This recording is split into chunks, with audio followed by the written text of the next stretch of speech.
चोटी से चोट लागता। बर्दाश्त करो।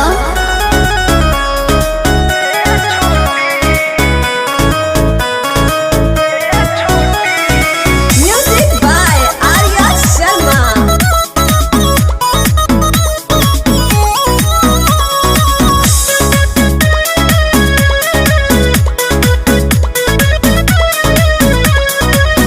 हमरा सबक सिंगार के बेकार करला, कहियो टूट के ना हम पे परहार करला।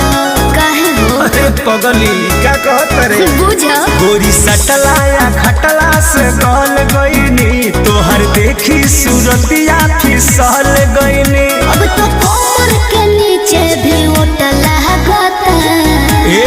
का ये छोटी तहरा चोटी से चोट लागता। ये छोटी